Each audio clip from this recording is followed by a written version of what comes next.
yang Pak Ustaz Kazim Hafiz dan juga tamu kita dari Singapura kurang lebih 180 orang sama kita pagi ini. Jadi saya bagi pihak datang ke masjid mengalu-alukan hadiran umat kita dan saudara kita dari Singapura. Juga tuan-tuan dan puan-puan muslimat yang dapat memanfaatkan masa pada pagi ini untuk sama-sama kita mengikuti program ceramah pengajian bersama dengan Ustaz Kazim pada pagi ini. Itu saya terima kasih kepada Ustaz dan juga pihak tamu kita yang sama-sama kita pada pagi ini. Assalamualaikum warahmatullahi wabarakatuh.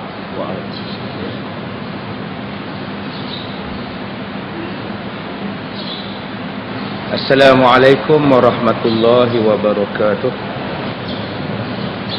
Bismillahirrahmanirrahim. Alhamdulillahil qail. A'udzu billahi minasy syaithanir rajim. Ya'lamu anna Allaha yuhyil arda ba'da mautiha. Qad bayyana lakumul ayati la'allakum ta'qilun.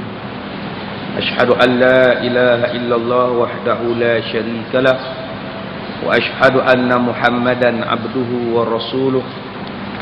Allahumma salli ala sayyidina Muhammad wa ala alihi wa ashabihi ajma'in. Tuan-tuan dan puan-puan, mudah-mudahan dirahmati oleh Allah Subhanahu wa taala. InsyaAllah pada pagi ini kita akan membaca bab yang ke-9, takut kepada Allah, pada muka surat yang ke-199. Kita membaca kitab Ihfazillah Yahfazka. Allah berfirman, A'udzu billahi minasyaitonir rajim. Awaman kana maita fa ahyaynahu wa ja'alna lahu nura yamshi bihi fin nas kaman mathaluhu fil zulumat laisa bi kharijim minha. Allah berfirman di dalam surah Al-An'am ayat 122. Tuan-tuan, sesungguhnya hati yang tidak takut kepada Allah, maknanya orang ini tiadalah artinya. Orang yang hidup tanpa mengharapkan janji dan redha Allah, sebenarnya dia tidak hidup, tetapi dia adalah orang yang mati.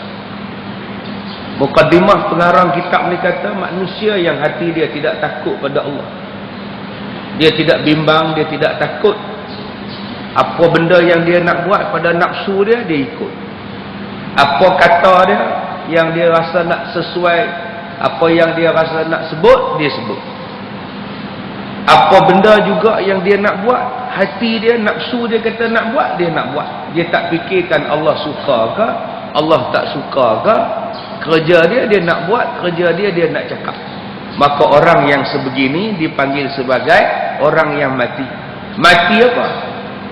Mati hatinya. Sebab itu Sayyidina Ali karamallahu wajhah berkata, banyak manusia yang mati hatinya ketika hidup. Banyak manusia yang mati hatinya ketika hidup. Dia hanya jaga, dia hanya sadar apabila sudah berada di alam kubur, baru dia sedar. Dalam dunia ni dia tak sedar. Dia mati hati dia. Arak ditogoknya, judi dimainnya, maksiat ini adalah mainan dia. Solat ditinggalkan, tak rasa apa-apa. Tidak rasa apa-apa penyesalan, takut pada Allah, tak rasa apa-apa. Dia hanya sedar, dia hanya terasa bila dia mati. Duduk dalam kubur baru terasa. Masa itu baru nak minta pada Allah, baru nak cakap pada malaikat, hantarkan balik aku ke dunia. Walaupun 1 minit cukuplah. Baru tersedar pada masa itu. Sebab itulah Allah menyebut di dalam surah Al-An'am ini pada ayat yang ke-122 yang bermaksud. Dan apakah orang yang sudah mati hatinya? Seperti orang-orang kafir, Kemudian kami hidupkan dan kami berikan kepadanya cahaya yang terang, yang dengan cahaya itulah dia dapat berjalan di tengah-tengah masyarakat. Adakah sama keadaannya orang yang berada dalam gelap gelita, yang sama sekali tidak dapat keluar daripadanya? Ulama-ulama mufassirin mengatakan bahawa ayat ini turunnya disebabkan masuknya Islam seorang laki-laki yang menjadi sahabat Nabi sallallahu alaihi wasallam, yaitu Umar Al-Khattab radhiyallahu anhu. Umar Al-Khattab sebelum dia Islam punya keras hatinya. Dibunuhnya orang ni biasa, bergaduh dengan orang ni biasa, menyembah berhala. Malah kita bacakan sejarahnya bagaimana dia menyembah berhala yang dibuat daripada kurma, yang dibuat daripada tepung. Bila makanan dah tak ada, bila dia lapar, dia patahkan kepala berhalanya, dimasaknya menjadi roti. Tadi disembah, sekarang dipatahkannya dan dimasaknya jadi roti nan. Masya Allah, subhanallah. Itu dulu sebelum dia Islam. Tetapi apabila Umar Al-Khattab Islam, nah Allah Ta'ala menyebutkan kepada dia, dia seumpama manusia nur yang berjalan di tengah-tengah manusia. Yang orang lain berada dalam kegelapan, dia mendapat cahaya petunjuk berjalan. Maka Allah berkata, adakah sama di antara orang yang berjalan di dalam gelap dengan orang yang berjalan di dalam cahaya? Umar Al-Khattab itu berjalan di dalam cahaya. Dia berjalan di dalam cahaya, tuan-tuan. Allah gambarkan benda ini di dalam surah Al-An'am ayat 122. Tidak ada suatu hari dalam kehidupan seorang manusia yang lahir ke bumi, melainkan dia akan diminta supaya dipertanggungjawabkan di hadapan Allah Ta'ala. Walaupun dia akan terjatuh pada permasalahan yang sangat rumit dan yang sangat teruk. Tuan-tuan, sila rujuk di dalam surah An-Nazi'at, tuan-tuan rujuk di dalam surah Amma Yatasa'alun, surah An-Naba. Dua surah yang paling awal di dalam juzuk yang ke-30. Allah Ta'ala menyebutkan tentang urusan kita di hari kiamat. Tuan-tuan juga boleh buka di dalam suratul Kahfi, bermula daripada ayat 44 sehinggalah ayat yang ke-50. Allah Ta'ala kata, kamu akan mendapat kitab yang kamu buat dalam dunia ini. Catatan dia kamu akan dapat di hari kiamat. Sehinggalah orang yang mendapat kitabnya di hari kiamat, bila dia baca kitab dia berkata, ma li hadzal kitab, apakah jenis kitab ini? Apa jenis kitab ni? Ma li hadzal kitab, apa jenis kitab ni? Sebab apa dia tanya? Allah Ta'ala sebut, di dalam kitab yang diberikan kepadanya itu ditulis apa yang dia buat, saghiratan atau kabiratan, sama ada kecil ataupun besar, ditulis dalam kitab itu. Ditulis satu hal, dihisap, dibalas satu hal. Benda yang kecil pun Allah tulis. Tuan-tuan turun daripada masjid nanti, turun, kita nak meludah, kita pun ludah jatuh atas kasut orang. Jatuh ludah kita atas kasut orang, kita jalan je balik ke rumah macam tak ada apa-apa pun. Hamba Allah tadi pun turun pun dia sarung kasut dia, rasa apa pasal lembik kaki aku ni, rupanya air liur orang. Itu pun Allah hisap di hari kiamat. Bayangkan, tuan-tuan turun daripada masjid, tuan-tuan ambil kasut tuan-tuan, dalam tuan-tuan nak memakai kasut tuan-tuan, tuan-tuan kuiskan kasut orang lain, jatuh dia ke dalam longkang. Hamba Allah pun turun cari mana kasut aku lagi sebelah. Dekat 10 minit dia cari, rupanya di bawah penutup longkang. Itu pun Allah hisap di hari kiamat. Kalau sepak kasut pun Allah soal, bayangkan kalau sepak orang. Fikir-fikir kan tuan-tuan, apa yang kita buat itu Allah akan hisap. Sampai itulah yang manusia tengok kitab dia. Manusia tadi berkata, jenis apakah kitab ini? Semuanya dicatat, semuanya ditulis. Subhanallah. Sebab itu tuan-tuan, kita kena takut. Apa yang kita cakap, apa yang kita buat, ya, apa yang kita setujui, semuanya akan dihisap oleh Allah Subhanahu wa taala. Baik, Allah berfirman di dalam surah Az-Zariyat ayat 50. Fafirru ilallah inni lakum minhu nadhirun mubin. Maka bersegeralah kamu kembali kepada mentaati Allah. Sesungguhnya aku seorang pemberi peringatan yang nyata daripada Allah untukmu. Nabi diperintahkan oleh Allah untuk berkata, fafirru ilallah. Bersegeralah kamu menuju kepada Allah. Bersegeralah kamu mentaati Allah. Jangan duk tangguh-tangguh untuk berhenti berbuat jahat. Jangan tangguh, berhenti sekarang buat maksiat. Kalau kita bekerja di dalam tempat yang haram, berhenti sekarang. Nanti Allah gantikan rezeki yang lebih baik daripada rezeki yang haram ini. Sebab ada orang kata, tunggulah Ustaz, sebab bos saya kata dia nak bagi bonus 3 bulan cukup tahun ini.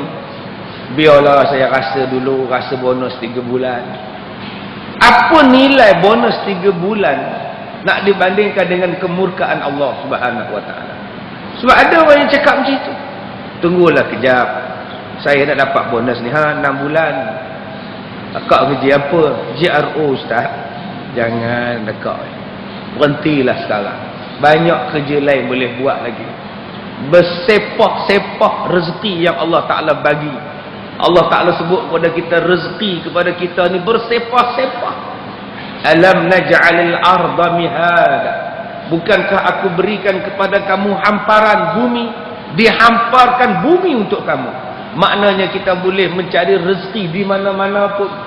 Duduk di tepi pantai, ada rezekinya di laut. Ada rezekinya di laut. Orang yang duduk di dalam hutan, ada rezekinya di dalam hutan. Di mana kita duduk, kalau kita berusaha, kita yakin pada Allah, ada rezeki. Jangan kita mengatakan bahawa tunggulah, saya tak dapat kerja lain lagi. Kalau saya dapat kerja lain, saya berhentilah kerja haram ni. Kenapa kamu merompak, Din? Ustaz tak faham. Kemahiran saya hanya merompak. Astagfirullahalazim.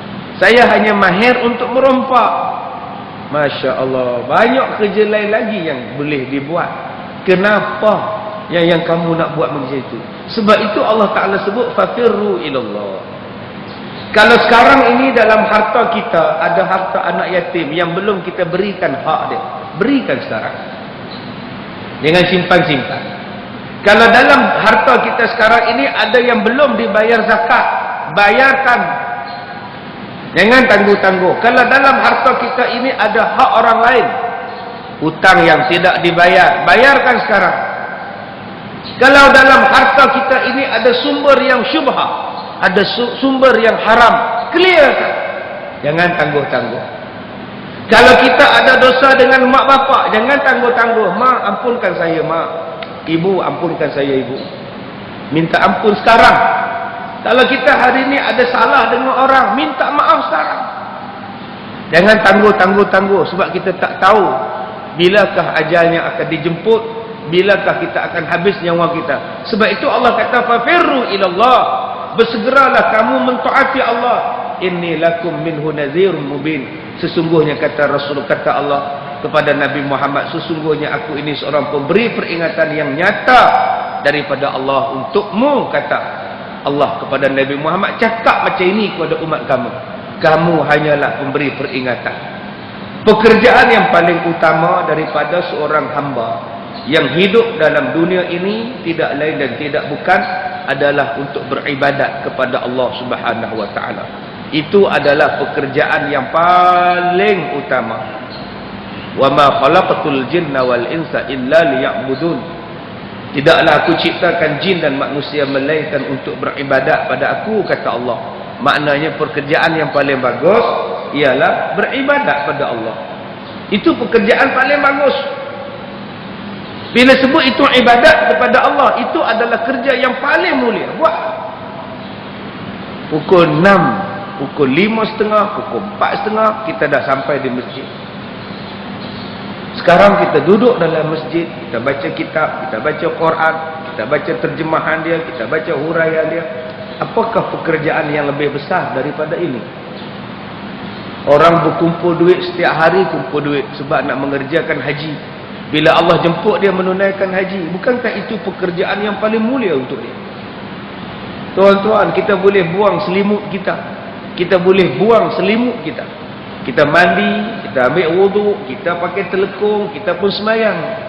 Bukankah itu pekerjaan yang paling mulia untuk dia? Tuan-tuan kena ingat satu benda. Bila kita kahwin saja, ujian akan sampai. Selesai saja kita akad nikah, ujian akan sampai. Apa ujian yang akan sampai kita suami isteri? Boleh tak boleh kita angkat tangan isteri kita yang duk peluk kita, kita letak ke tepi. Abang nak ke mana? Semayang. Dah pukul 5.30, abang nak semayang, nak pergi masjid, semayang subuh. Berapa ramai orang yang boleh buang pelukan isteri dia letak di bawah? Awal lagi abang, 5 minit lagi. Isteri dia pun peluk balik. Semayang nak masuk waktu dah. Berapa ramai yang buat? Isteri peluk lagi sekali. Abang, biarlah tu imam tu. Kan ada orang nak azan ni, abang sibuk buat apa? Ya tak iya juga. Terus jadi. Maknanya gagal tuan-tuan. Nak membuang satu pelukan saja pun sudah gagal. Itu membuang satu pelukan. Belum lagi membuang benda-benda yang lain. Dalam perjalanan nak ke masjid, tengok-tengok ada pasar malam. Masjid pasar malam. Pasar malam masjid. Dicabutnya undi tuan-tuan. Dipatahnya lidi. Kalau yang mana pendek, ke masjid. Panjang. Memang dua-duanya tuan-tuan, panjang dulu. Ini manusia yang begini. Dia tidak tahu manakah yang lebih besar dalam kehidupan dia. Yang lebih besar dalam kehidupan dia ialah ibadah. Sebab itu kita kena cari jalan memperbaiki ibadah kita. Sebab ada orang yang memperbaiki dunia. Berlatih main badminton setiap hari. Berlatih smash saja. Nak jumping smash saja.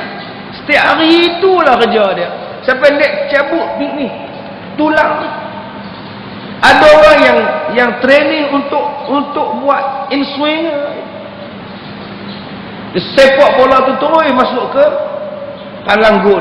Setiap hari itulah kerja dia. Ada orang yang berlatih heading bola ya.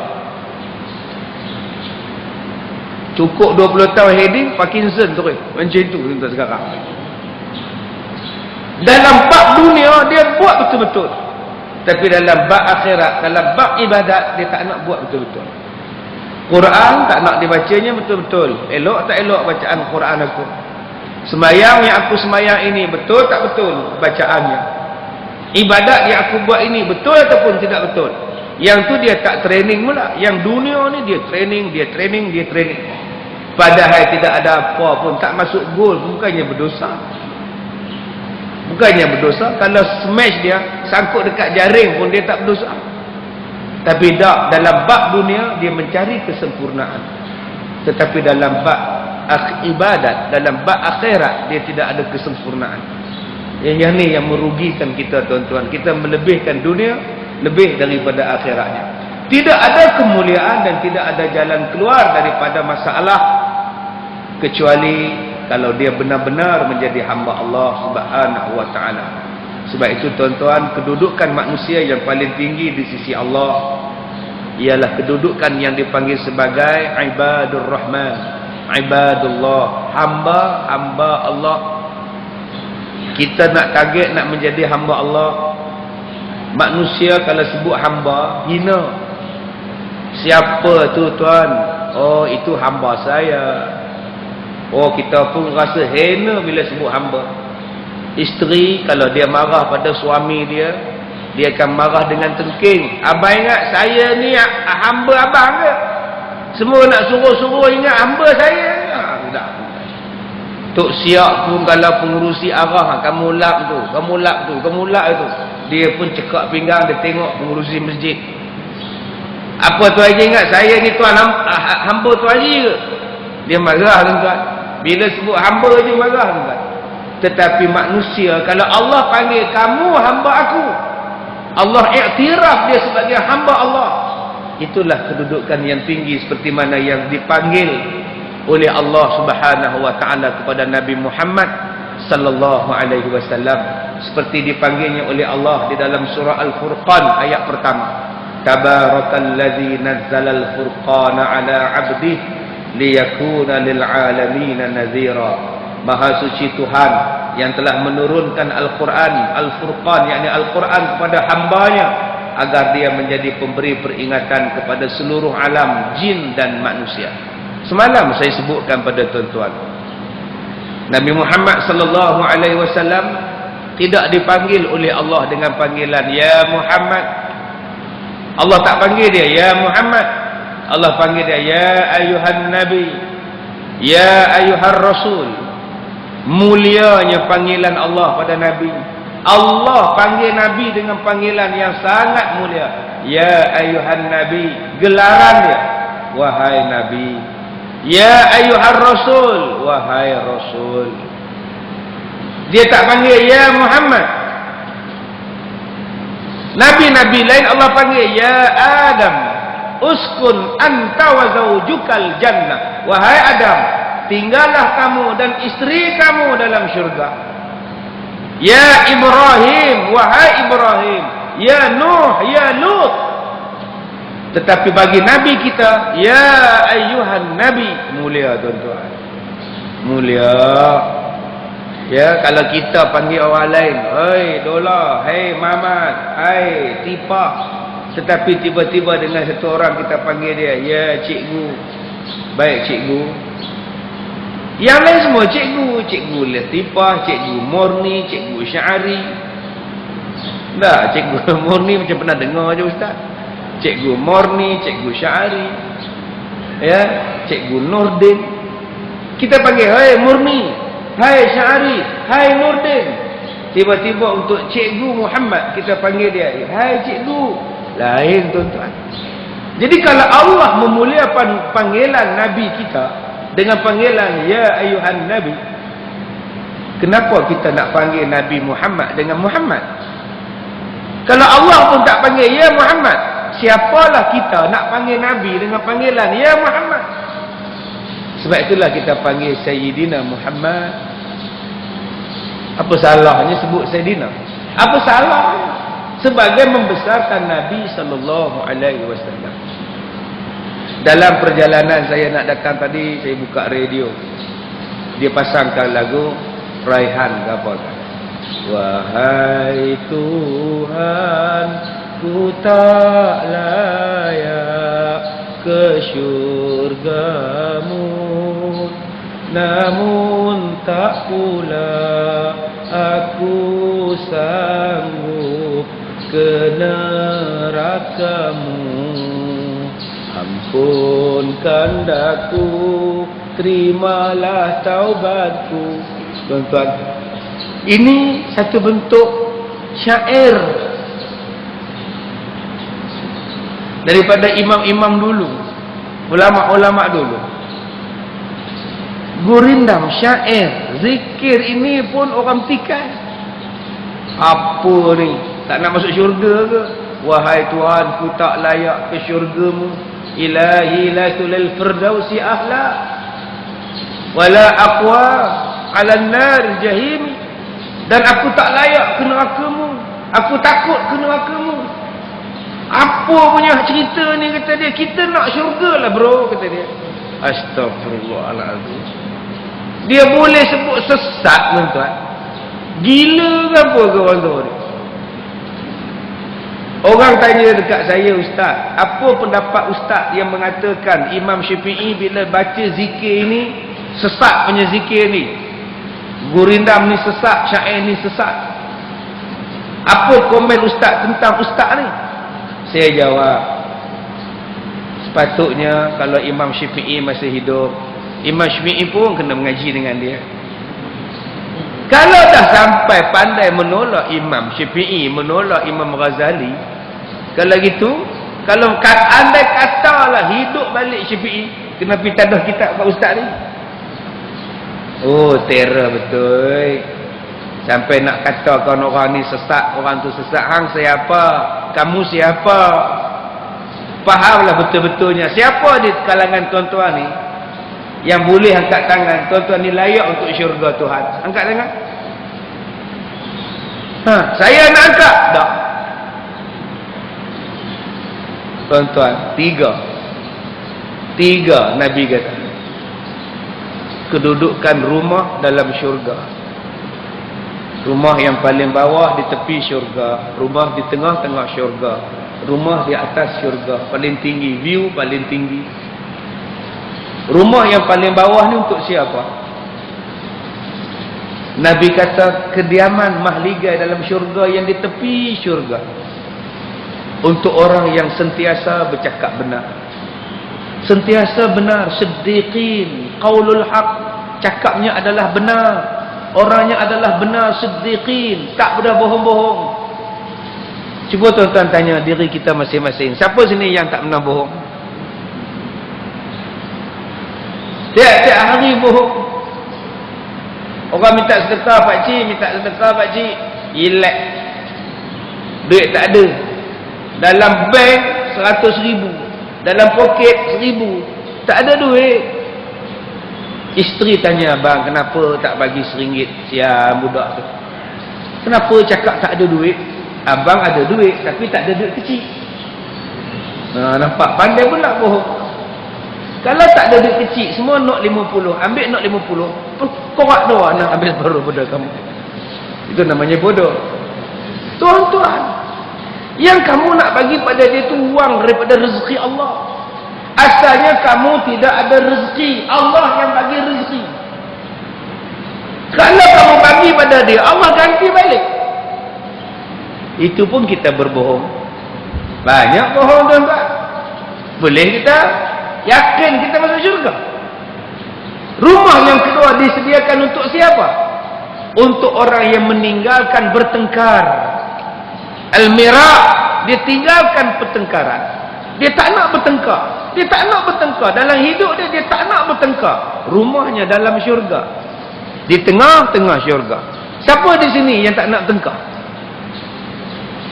Tu tuan-tuan yang datang naik bas. Nak duduk seat depan pun tengkar. Kita orang dah cuk dululah. Tak nampak ni beg kita dulu. Mana saya tahu. Saya tengok begnya ada, orangnya enggak ada. Sebab itu saya lempar begnya, saya duduk. Sudah. Pak saya beg pun bergaduh dengan kerusi tuan-tuan. Subhanallah, Masya Allah. Sebab tu orang pergi Mekah pun bergaduh. Di Mekah pun bergaduh tuan-tuan. Berebut bilik, berebut lift. Dia dah tunggu setengah jam nak naik lift. Tiba-tiba tak boleh naik. Asal tak turun lift penuh. Asal turun lift je penuh. Dan orang yang penuh tu pula tak keluar, naik atas balik. Rupanya dia stop dekat tingkat M. Dia bawanya nasi penuh dia. Dia marah. Oi, bila aku boleh naik? Dia bergaduh. Kamu tipu, kata dia. Tipu apa yang kamu tunggu di bawah? Saya mahu kamu naik tingkat M. Tak pun kamu naik tangga sendiri. Tapi manusia tak bergaduh. Cuba tuan-tuan tengok sekarang dalam masjid bergaduh. Ada kita rasa kita layak untuk syurga. Dengan anak pun bergaduh. Dengan kucing pun bertengkar. Dengan kucing pun dia bertengkar. Ni tumpuk ni. Tampar kan. Tumpuk kan sakit lah. Tumpuk menjawab. Yang ketiga manusia yang paling tinggi dalam syurga. Rumahnya ialah manusia yang dipanggil sebagai husnul khuluq. Orang yang baik akhlaknya. Tuan-tuan, kita mengaku ke kita baik akhlak? Bolehkah kita mengaku? Sebab tu kita kata, ya Allah, kalau macam inilah ya Allah, aku tak layak ke syurga-Mu ya Allah, banyaknya dosa aku ya Allah. Wah, itulah asalnya. Sebab tu di bawah syair tadi, di bawah zikir tadi, ya Allah, ampunkanlah dosa-dosa aku ya Allah. Aku takut padamu ya Allah. Dengan rahmat-Mu aku masuk syurga ya Allah.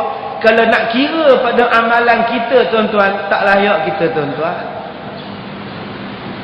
Nak kira amalan kita untuk syurga layak ke tuan-tuan? Tak layak pun. Tetapi dengan sebab rahmat daripada Allah, kita masuk syurga. Kita nak syurga. Itu maksud dia. Bukan maknanya aku tak nak ke syurga, neraka pun aku tak nak. Aku nak duduk tengah-tengah. Apa bodoh. Tak faham habis. Fahamkan sampai habis. Jangan pandai-pandai nak nyesatkan orang. Masya Allah. Kamu siapa? Kamu siapa, tuan-tuan? Imam Syafi'i ni 7 tahun dah hafal Quran. Kamu 70 tahun tak dengar hafal apa. Pandai-pandai nak kata Imam Syafi'i sesat. Imam Syafi'i hafal kitab Al-Muwatta, word by word. Word by word.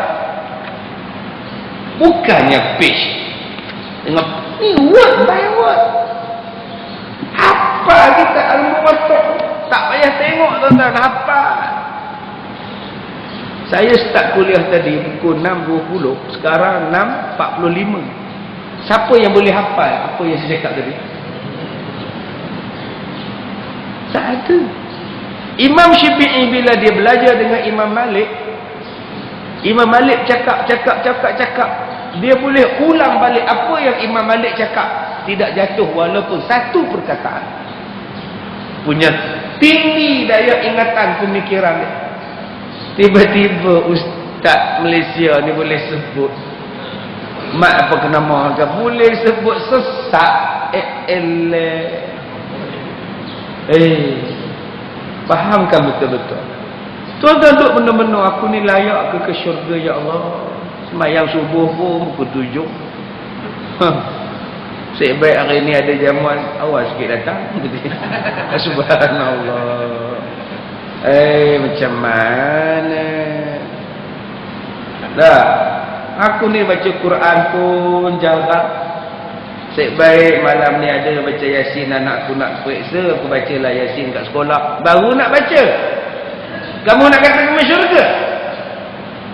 Subhanallah. Kita boleh rasa kita ni masuk syurga ke? Oh, aku dah pergi haji, aku pergi haji. Kamu pergi haji apa kamu buat?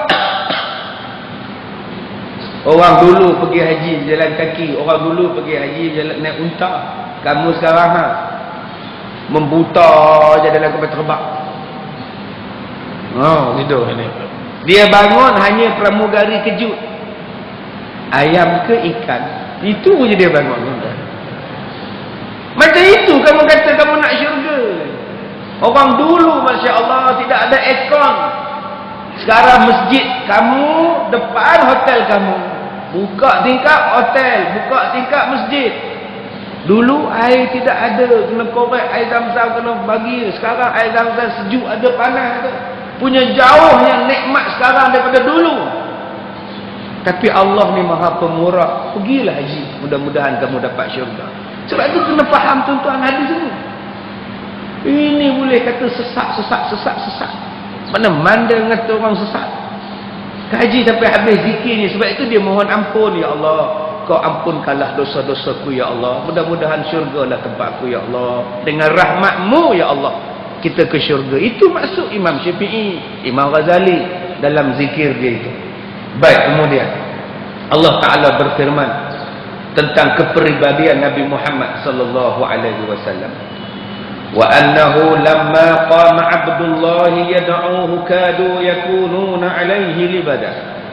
Dan bahwasanya tak kala hamba Allah berdiri menyembahnya, mengerjakan ibadat, hampir-hampir sahaja jin-jin desak-mendesak mengerumuni Nabi Muhammad. Suratul Jin ayat 19. Dan Allah Ta'ala juga berfirman tentang Nabi dalam surah Al-Isra ayat 1. Subhanallazi asra bi'abdihi laylam minal masjidil haram ilal masjidil aqsa. Maha suci Allah yang memperjalankan hambanya pada suatu malam daripada masjidil haram ke masjid Al-Aqsa. Tuan-tuan, Allah iktiraf Nabi Muhammad dengan panggilan hamba Allah, hamba aku, hamba aku.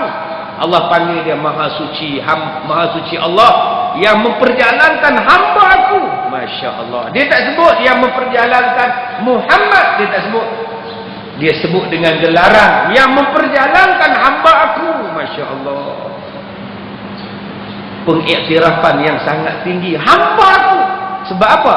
Bila dah diiktiraf sebagai hamba aku, maknanya Nabi Muhammad itu betul-betul telah melaksanakan tugasnya sebagai seorang hamba. Dengan solatnya, dengan ibadahnya. Kita manusia biasa, setakat mana yang kita kata kita ni dah jalankan tugas kita? Kita nak suruh isteri kita tutup aurat pun tak boleh. Kita nak suruh dia, Pak, tutuplah aurat, Pak. Itu pun tak boleh. Dah buat dah sekali hari tu, Pak, tutuplah aurat. Dosa tak tutup. Baru pergi kuliah subuh sekali, nak jadi alim konon. Sampai sekarang dah tak cakap, tuan-tuan. Dia macam sekarang. Dengan dia pula sebelah pendek pergi pasar, tuan-tuan. Macam mana cerita ni?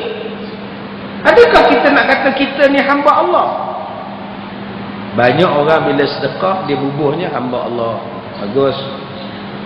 Bila buat jamuan berbuka puasa, buat iftar, dia tulis di situ hamba Allah. Hari Isnin pertama, hamba Allah. Dia wakafkan kapek, di belakang kapek dia tulis wakaf hamba Allah. Oi, senangnya mengaku hamba Allah. Senangnya nak jadi hamba Allah ke? Dengan tulis bagi kapek menjadi hamba Allah ke? Berat, tuan-tuan, nak jadi hamba Allah. Berapa banyak yang jadi hamba manusia, berapa banyak yang menjadi hamba nafsu, berapa banyak yang menjadi hamba dunia. Dia mengikut hawa nafsu, itu namanya hamba nafsu. Hamba nafsu. Dah taubat, ya Allah, aku tak nak berzina lagi, ya Allah, taubat, ya Allah. Besok jadi balik. Sebab tu ada satu cikgu sekolah, cikgu kaunseling. Dia kaunseling satu budak Bosnia. Kaunseling. Budak ni angkat kepala. Dah habis dah cikgu. Cikgu nak apa? Kalau nak, jom, kata dia. Astaghfirullahaladzim. Menung cikgu, tuan-tuan. Cikgu nak apa, kata dia. Kalau nak, jom, saya bagi. Astaghfirullahaladzim. Nasib baik cikgu tu baik. Boleh juga, kata dia. Siap, tuan-tuan. Boleh cakap macam itulah sekarang. Apa cikgu, tak habis lagi ke? Kalau nak, jom, kata dia. Tanpa ada perasaan takut. Ini hamba nafsu. Ada orang yang hamba dunia, tak pernah cukup dengan dunia. Tak pernah cukup. Dalam bank duit tak habis makan, rumah sewa berbelah-belah buah. Dah masih lagi mencari dunia. Jom duduk diam-diam. Dah sampai dah masa dia, aku nak tumpu pada hidup aku, mati aku untuk Allah. Dah cukup. Ada orang dah mata pun tak nampak, duk cari dunia lagi. Pakai dah kacamata, tak nampak juga, ambil kantor. 3 mata nak nampak, masih lagi duk bercakap. Rambut pun dah tak ada, dah kotak dah, tak larat dah berjalan. Ambil mikrofon duk menyanyi lagi. Semenjak kita bila letak mikrofon tu pergi baca Quran. Tak larat dah. Ingat pada Allah, tuan-tuan. Apa lagi yang kita nak dalam dunia ni? Tangkap manalah kita nak tongkat langit lagi dah. Tak boleh dah. Jom kita ibadat kepada Allah Subhanahu wa ta'ala. Baik, kemudian orang yang tidak menyibukkan dirinya dengan ibadah justru lebih cenderung pada sesat di dunia dan di akhirat. Dia tak buat ibadat, pekerjaannya pekerjaan haram, perkataan dia perkataan haram. Bukan makna di sini tuan-tuan kena berhenti kerja. Tuan-tuan datang ke Masjid Al-Hidayah, baca Quran, tidur, baca zikir-zikir, tidak. Kerjalah sebagai cikgu, itu ibadah. Kerjalah sebagai petani, itu ibadah. Kerjalah sebagai pemandu teksi, itu juga adalah ibadah. Jika semua kerja yang kita buat lillahi ta'ala dan halal, itu merupakan satu ibadah. Dipersilakan. Bukan maknanya kena bakar teksi tadi. Kenapa, Din? Kamu bakar teksi, Din? Dunia. Ada kamu nak makan apa? Saya datang ke Masjid Al-Hidayah. Ada rezeki saya makan. Anak kamu, Allah lah yang bagi makan pada mereka. Bertampur kamu kan? Bukankah Allah dah bagi pada kamu teksi? Itu peluang kamu untuk mencari rezeki. Bekerjalah. Bila masuk waktu, singgah masjid. Allahu Akbar. Zikir sekejap, baca Quran sekejap, start balik. Bismillahirrahmanirrahim. Allah Rabbi wa Rabbikum ma min dabatin illa huwa akhidhun binasiyatiha. Inna Rabbi ala siratin mustaqim. Start kata. Elok orang ketuk cermin. Pak cik, boleh bawa saya ke KL Central? Boleh, silakan naik. Allah bagi rezeki. Jangan takut. Jangan takut. Saya beritahu dekat jaga di sekolah saya. Tutup pintu pagar. Matikan dia. Letak di hadapan kaunter jaga. Solat. Letak depan tu. Solat. Pergi semayang tak. Siapa datang faham. Solat. Tak ada urusan. Begitulah kita peniaga kedai. Masuk waktu semayang. Turunkan. Solat. Kalau kita berniaga di pasar malam. Sedang azan. Kita pun tutup gerai bawang kita. Solat. Sebab tu saya suka tu lagu Iwan. Tunggu sebentar, solatlah dulu, tunaikan cepat kewajipanmu, sembayanglah di awal waktu, ikut sunnah Rasulullah. Bagus lagu dia. Cuma sengau lebih sikit. Tunggu sebentar, yang tu juga. Bagus lagu dia, Masya Allah. Solatlah kamu di awal waktu, ikutlah sunnah Rasulullah. Itu ibadah. Sedang mesyuarat, sudah zuhur 1:30, kita tangguhkan dulu mesyuarat, kita solat. Masya Allah. Sedang kenduri kahwin, MC, DJ umumkan, tuan-tuan, solat sudah masuk. Sekarang kita jemput tuan rumah untuk azan. Oh subhanallah. Nasib baik tuan rumah kalau pengantin tak apa biru dia. Semayang tuan-tuan, ada satu bahagian sudut untuk solat. Silakan solat, nanti kita sambung lagi. Masya Allah. Kalau semua kerjanya diletakkan ibadat sebagai tumpuan, bukankah itu yang terbaik sekali tuan-tuan? Itulah yang termulia sekali. Bukan maknanya suruh berhenti kerja, bukan maknanya tak kahwin. Kenapa tak kahwin Tuan Haji? Saya tak nak kahwin, saya nak tumpukan pada ibadat. Bukankah kahwin juga ibadat? Kenapa tak nak beranak dah maklum? Saya tak nak beranak ustaz, letih. Cukuplah seorang je anak saya, letih dah. Bukankah anak ramai itu ibadat? Masya Allah. Kalau seorang isteri kahwin dapat ibadat yang besar, bayangkan 4. Ini yang malas ni. Kalau satu anak pun besar pahala. Kalau 8 anak, lagi besar pahala dia. Kalau satu isteri pun dah besar pahala. Kalau 4, Ustaz, kalau seorang suami pun dah besar pahala. Kalau makcik pun nak 4 suami Ustaz. Sama makcik bawa bertenang, ya, bawa bertenang. Kalau makcik suaminya 4, makcik mengandung anaknya, nak berbubing siapa? Nak berbubing siapa makcik? Baik tuan-tuan, nombor 1. Oleh kerana itu, dia kata di sini lagi, manusia yang paling rugi dan menyesal serta buta pada hari tak kala Allah Ta'ala mengumpul seluruh manusia. Mula yang pertama hingga yang paling terakhir menuju suatu hari yang tidak ada keraguan di dalamnya. Maka sampai di hari kiamat, kata Allah, yang paling baik sampailah yang paling buruk, semuanya akan dibangunkan oleh Allah untuk dihisap di hari kiamat. Tidak ketinggalan walau seorang pun, tidak ketinggalan. Saya dibangkitkan, Haji Siro dibangkitkan, tuan-tuan semua akan dibangkitkan. Tidak ketinggalan walau seorang pun. Tuan-tuan balik rumah, bukalah dalam Quran, dalam surah An-Nazi'at, dalam surah Abasa, dalam surah Amma Yatasa'alun itu. Allah Ta'ala akan sebut, Allah Ta'ala sebut pada kita, kamu akan datang kepada aku dalam keadaan bersaf-saf. Kita akan datang kepada Allah dalam keadaan bersaf-saf menghadap Tuhan. Dalam satu hadis sebut ada 12 saf. Satu saf panjangnya 3,000 tahun perjalanannya tuan-tuan. Masya Allah. Bayangkan nak dipanggil seorang. Kita buat kuliah ni baru 45 minit. 45 minit pun tuan-tuan dah gelisah. Bila lah nak habis orang tua ni, ya Allah, aduh. Lama lah pula. Baru 45 minit. Kipas depan kepala, atas kepala. Dapat pula dinding. Duduk pula atas kapet yang tebal. Makanan sedang diuruskan. Tanda cantik. Apa lagi nak? 45 minit pun terasa panjang. Bayangkan di hari kiamat, sejengkal je matahari di kepala. Kita nak minta tolong dengan siapa?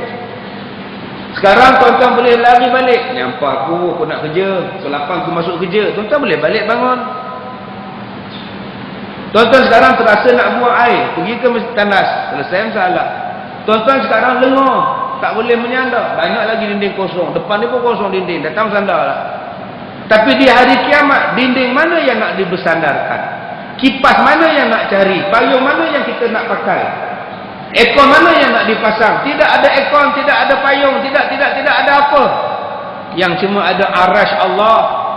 Yang cuma ada arash Allah sahaja. Yang boleh duduk di bawah arash bukan semua orang, 7 golongan saja yang boleh duduk di bawah arash Tuhan. Masya Allah. Siapa 7 golongan tu? Buka lah hadisnya. Pemimpin yang adil.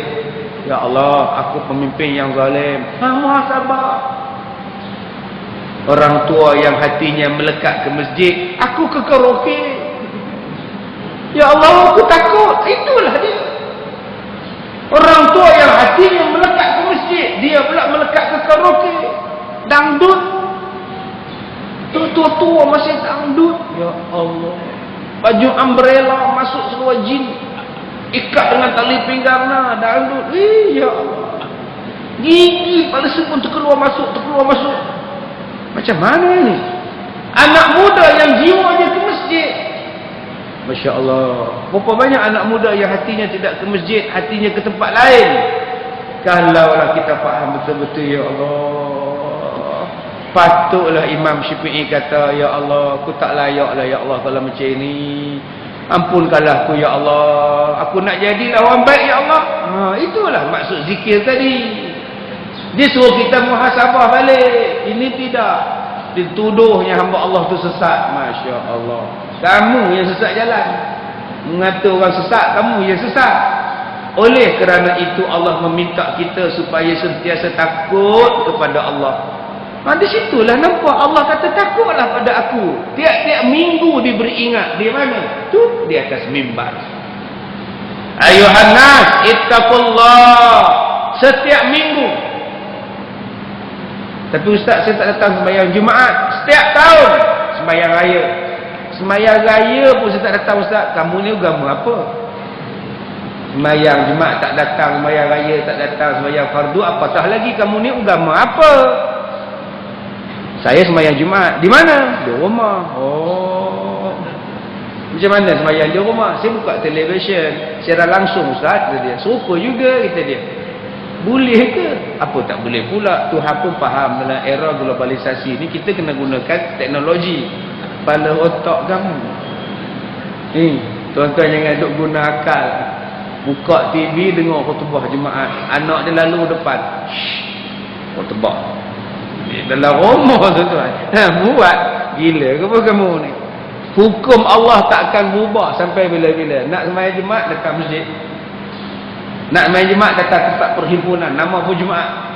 Mana boleh sembahyang dalam bilik? Abang tak ke masjid abang. Sekarang dah modern TikTok. Abang buat Skype je lah. Buat tuan-tuan. Buat. Tak boleh lah. Jangan duk ubah. Maju macam mana pun tak ada tuan-tuan. Allah menjelaskan bahawa dia menyediakan 2 syurga bagi orang yang takut kepadanya. Ustaz, 2 syurga? Waliman khafa maqama rabbih jannatan. Sesiapa yang bertakwa kepada Allah, aku sediakan kepadanya 2 syurga. Ya Allah ustaz, 1 syurga pun dah besar dah ustaz. 2 syurga, faham betul-betul. Syurga yang dimaksudkan di sini apa dia? 1 syurga dunia, 1 lagi syurga akhirat. 2 syurga aku bagi pada orang yang bertakwa. Pertama, di dunia ni dia dapat nikmat. Di dunia ni dia dapat nikmat. Rumah dia walaupun dia kecil rumahnya, dia rasakan bahawa dunia itu, syurga itu rumahnya. Baiti jannati. Dia dapat bidadari yang sangat bagus, isteri-isteri yang solehah. Dia dapat pelayan-pelayan yang sangat baik, anak-anak dia.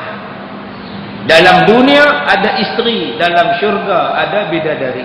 Dalam dunia ada anak-anak, dalam syurga ada wildan. Dalam dunia ada nikmat dunia, dalam syurga ada nikmat syurga. Orang yang bertakwa kepada Allah, 2-2 dia dapat. Masya Allah tuan-tuan, seronoknya.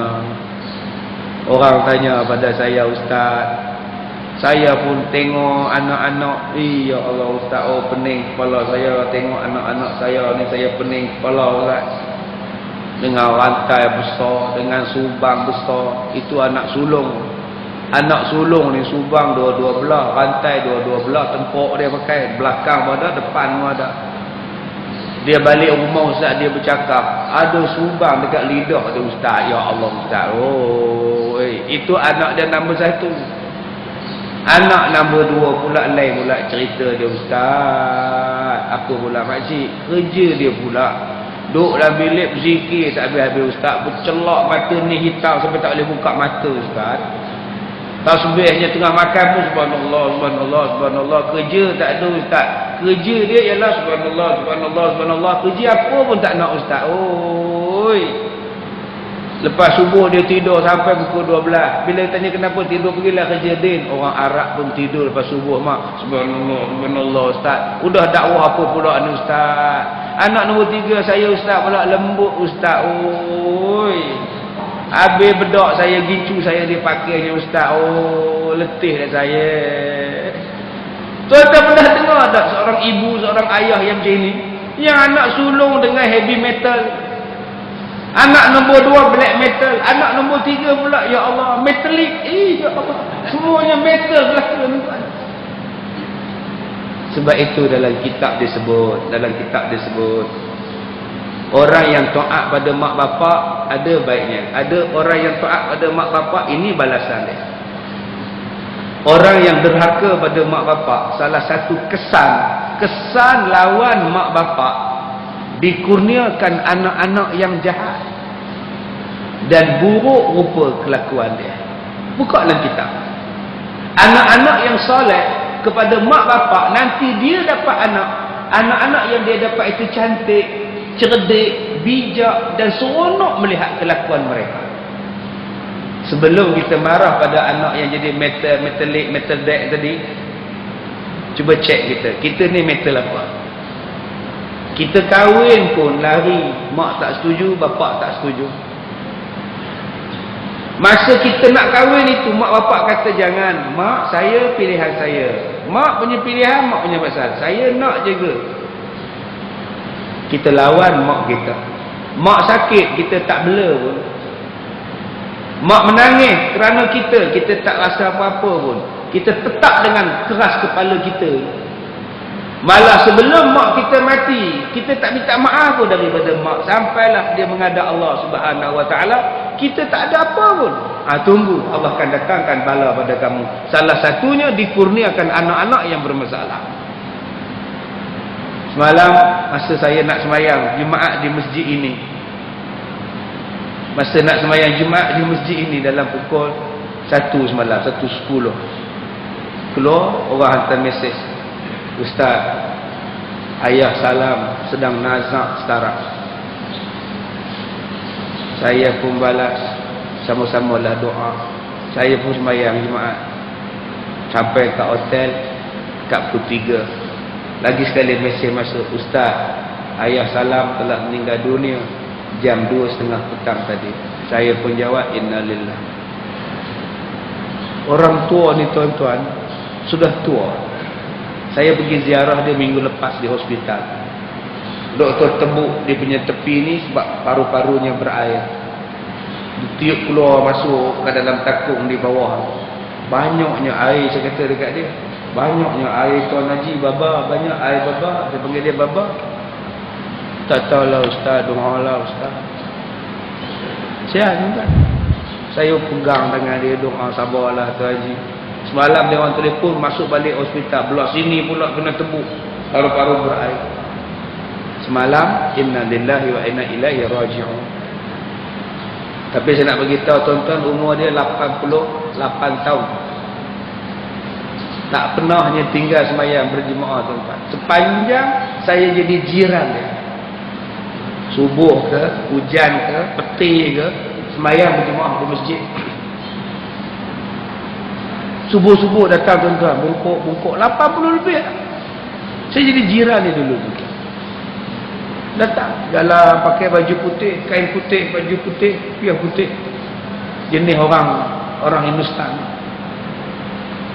Tak pernah tinggal masjid, tuan. Allah pilih dia hari Jumaat, dia mati. Tak cantik ke tuan-tuan? Lepas seksa kubur bagi orang yang meninggal hari Jumaat. Kebiasaan kita, begitulah kebiasaan ketika Allah menjemput kita. Sebab itu biasa-biasakanlah berbuat baik. Mudah-mudahan Allah jemput pun pada hari yang baik, pada masa yang baik, pada keadaan yang baik. Kalau kita biasa-biasa buat jahat, kita takut dan kita bimbang. Kematian kita pun dalam keadaan jahat. InsyaAllah tuan-tuan, jom kita berubah. Fafirru ilallah. Bersegeralah kita berbuat ibadat kepada Allah Subhanahu wa ta'ala. Orang yang semayang jemaah tak tinggal tuan-tuan, kadang-kadang semuanya berkaitan dengan semayang, mati dia. Ada satu tok imam yang saya jumpa mati ketika sedang tahiyat. Ada yang mati sedang baca khutbah tuan-tuan. Di Pulau Pinang mati ketika sedang berkhutbah. Di antara dua khutbah tu dia duduk, ketika itulah dia meninggal. Orang tunggu dia tak bangun-bangun untuk khutbah kedua. Duduk sandar lagu tu. Tok Siap, Tok Bilal naik kejutkan dia. Dah meninggal tuan-tuan. Ada orang yang saya jumpa meninggal ketika sedang takbir raya. Allahu Akbar, Allahu Akbar, Allahu Akbar. La ilaha illallah, wallahu akbar. Buk jatuh atas bahu orang sebelah. Orang sebelah pun tolak. Haji. Inna lillahi tuan-tuan. Pelajar saya mati ketika tahiyat. Tangan dia tegak jari ni. Asyhadu. Masa itu dia mati tuan-tuan. Sampai kita berzikir, sampai kita baca doa, dia masih macam itu lagi. Rupa-rupanya dia mati dalam ini tuan-tuan. Kalau mati jarinya masa ini, maknanya mulut dia masa itu dia baca apa tuan-tuan?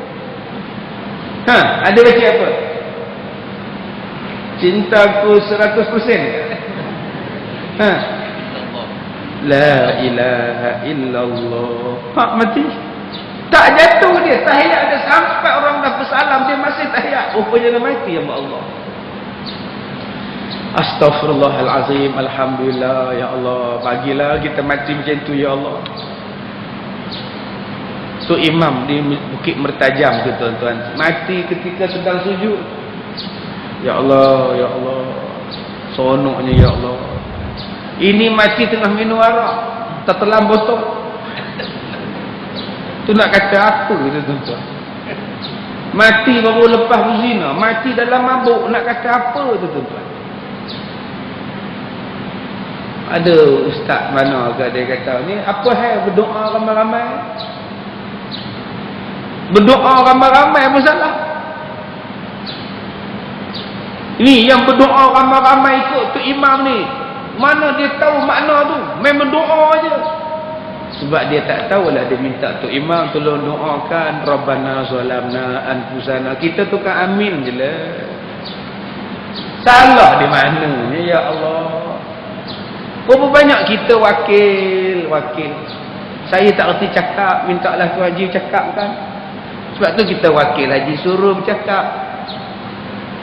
Cakaplah.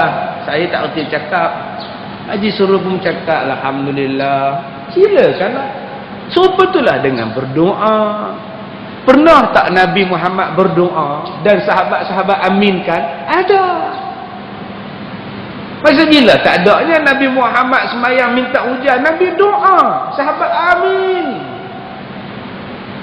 Di mana yang kita nak kata bid'ah hanya berdoa ramai-ramai? Ya Allah, pelik sungguh. Kerjanya nak bid'ah ya tuan-tuan. Tahlil bid'ah, ini bid'ah. Dia tak belajar ke bid'ah ni terbahagi pada beberapa bahagian? Ada bid'ah hasanah, ada bid'ah mandub. Belajarlah balik. Ada benda itu bid'ah yang memang Nabi tak buat, tetapi kena buat pada zaman sekarang, namanya bid'ah hasanah. Kalau tak buat jadi susah. Kadang-kadang dia tu wajib kena buat. Apa benda ustaz? Tuan-tuan pergi ke Mekah, Masjidil Haram tu 3 lapis. Dibesarkan masjidnya. Dijadikan tempat sa'i 4 lapis. Ada Nabi buat, Nabi tak pernah buat. Tetapi sekarang kena buat sebab ramai yang manusia nak buat haji. Kalaulah nak dikekalkan Kaabah dan Masjidil Haram macam dulu-dulu, berapa kerat yang boleh pergi haji? Berdosalah semua orang. Sebab tu Arab Saudi pecahkan hotel, pecahkan penginapan, nak bagi masuk 15 juta orang. Bila ditanya pada Saudi, kenapa dipecahkan hotel, kenapa dibesarkan lapangan masjid? Kami tidak mau menanggung dosa. Nanti umat manusia tanya, kenapa kamu tak buat haji? Saudi tidak besarkan masjid sampai kami tak boleh pergi haji. Sebab tu kami besarkan. Ini yang saya tanya. Saya kata yang hampa duk runtuh masjid ni, duk runtuh hotel ni, sampai tak ada hotel ni, jauh-jauh semua ni. Makcik nak naik kursi roda, makcik leha sakit gout, haji dolah putih kaki, nak datang masjid susah. Kesian dekat haji dolar tuan-tuan, dia nak pergi masjid susah. Dah lah kaki tipu. Kaki tipu pun nak ke masjid. Dia pakai kaki palsu. Kaki tipu lah tu. Kencing manis, potong kaki, pakai kaki tipu. Bayarkan punya jauh nak datang. Dia tetap datang ke masjid haji dolar ni. Saya tanya kenapa hotel dekat-dekat semua dah pecah buang semua. Dia kata untuk kita besarkan masjid, kita nak target 15 juta orang datang di sini. Masjidnya 3 tingkat tuan-tuan. Tidak mustahil satu hari nanti tempat tawaf tu pun bertingkat-tingkat sekarang akan datang. Tempat lapangan tawaf tu pun supaya orang boleh masuk semua untuk tawaf. Adakah benda itu tidak bid'ah? Ni benda ibadat. Bid'ah juga, tapi adakah salah? Tidak. Untuk maslahah orang ramai buat. Itu yang Imam Nawawi kata kadang-kadang kena buat untuk menjadikan, membolehkan kita beribadat. Jadi janganlah kita kata ini bid'ah, ini bid'ah, ini bid'ah. Semuanya bid'ah belaka apa benda tak bid'ah. Dia maki orang tak ada bid'ah pula. Dia menyesatkan orang tak ada bid'ah pula. Nabi tak pernah menyesatkan orang. Nabi tak pernah maki orang. Ini maki bodoh, haram jadah. Itulah bid'ah. Haram jadah. Menjawab pula tu bila kita sebut, janganlah sebut haram jadah, tak elok. Dia menjawab, ustaz, jangan salah faham. Orang Arab pun sebut haram jadah, ustaz. Sebab tu saya sebut haram jadah. Bila dia mau sebut? Masa saya pergi Tanaim, lepas pakai ihram, sembahyang sunat ihram, saya pun keluar masjid. Satu Arab, ramai orang Arab yang bawa teksi van tu. Haram. Saya dengar pula teksi belakang masjid. Jadah. Haram jadah nama dia. Astagfirullahalazim. Orang Arab sebut haram. Jadah. Dalam haram jadah nama dia. Astagfirullahalazim. Yang haram tu nak pergi Masjidil Haram. Yang jadah tu nak pergi ke Jeddah. Teksi ni haram. Yang teksi sana pula jadah. Dapat kau orang Melayu haram jadah tu. Ni dia tu. Dia kata tak salah tu tak. Pelotok kamu tak salah. Nabi tak pernah maki tuan-tuan. Jadi kita jadilah orang yang baik, jadilah orang yang beriman pada Allah. Janganlah cepat nak nak mengatakan orang ni sesat. Jadi hamba Allah. Kita pun banyak sesat. Ni kita ni banyak sesat tuan-tuan. Satu tunjuk ke orang, 3 tala ke kita. Oh, dia tu tak betul. Kamu 3 ke kamu? Dia tak betul. 1 ke dia, 3 ke kita. Ngata korang diri kita banyak lemah tuan-tuan. Hanya kita yang tahu. Allah yang tahu. Malaikat kiri kanan kita yang tahu siapa kita sebenarnya. Oleh itu takutlah dulu pada Allah tentang diri kita sebelum kita nak menghukum orang lain. Cukup sekadar itu. Saya ucapkan selamat datang kepada rombongan Tuan Haji Ali daripada Queen's Travel dari Singapura. Saya rasa ini kali kedua mereka datang menziarahi masjid, salah satu masjid yang terbaik di negeri Selangor ni, ya, Masjid Al-Hidayah. Jadi kita ucapkan selamat datang dan mereka mengadakan sesi wisata lawatan bersama kita. Dan petang ini mereka akan berada di surau Surau apa ya, saya tak ingat. Surau Taman Bunga Raya di College. Ya, Taman Bunga Raya, Surau Bunga Raya di dekat dengan College. Ya. Dan malam ini saya ada program bersama dengan tetamu dari Singapura di hotel di Palma jam 8 malam. Jadi mudah-mudahan lawatan mereka ke tempat kita ini diberkati oleh Allah, dimudahkan dan dirahmati oleh Allah Subhanahu wa taala. Dan saya ambil kesempatan di sini tuan-tuan, pada bulan hadapan 16 dan 17 hari bulan, sekolah saya akan mengadakan majlis sambutan ulang tahun yang ke-6. Yang ke-6. Jadi tuan-tuan kalau nak datang melawat dipersilakan, sila pergi pada 17 hari bulan, hari kemuncaknya 17 hari bulan. Tapi kita dah mula 16 hari bulan dengan ceramah, dengan forum perdana, dengan macam-macam program, dan kemuncaknya ialah pada 17 hari bulan. Jadi tuan-tuan boleh buat lawatan sebulan lah daripada sekarang, boleh bincang, mintalah. Ya, pada tahun lepas kita buat kehadiran, saya rasa sangat menggalakkan ya, untuk apa nama, kita tengok tempat. Dan sekarang kalau tuan-tuan daripada Masjid Al-Hidayah ni dah buat lawatan kita tahun lepas. Jadi mungkin tuan-tuan datang kali ini mungkin dah berbeza dengan tahun lepas. Ya, sekarang bangunan baru sedang dalam pembinaan, asrama baru, pondok baru yang canggih, yang kita buat desain yang baru. Ya, di samping dewan-dewan dan pengajian yang lain. Jadi tuan-tuan boleh datang ziarah. Bagi tuan-tuan di belakang sana tu ada banyak kaunter-kaunter jualan, ya, pakaian, buku-buku. Ya, begitu juga produk-produk daripada Al-Barakah sendiri pun ada di belakang. Jadi tuan-tuan yang mana nak menyumbang untuk Masjid Al-Hidayah dengan membeli barang-barang tersebut, ataupun menyumbang untuk pusat pendidikan Al-Barakah, dialu-alukan. Jadi kita jumpa petang nanti insya-Allah jam 2.30 petang, dan malam nanti insya-Allah jam 8 malam. Saya minta maaf jika terkasar bahasa. Bismillahirrahmanirrahim. Alhamdulillahirabbil alamin, wassalatu wassalamu ala Rasulillah wa ala alihi wa sahbihi ajma'in.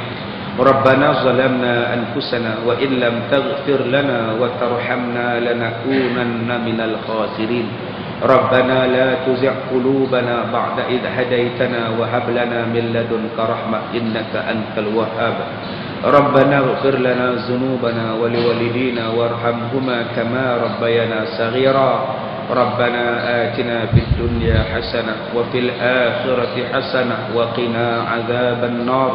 Wa sallallahu ala sayyidina Muhammad wa ala alihi wa sahbihi ajma'in. Walhamdulillahi rabbil alamin. Saya minta maaf jika terkasar bahasa. Assalamualaikum warahmatullahi wabarakatuh.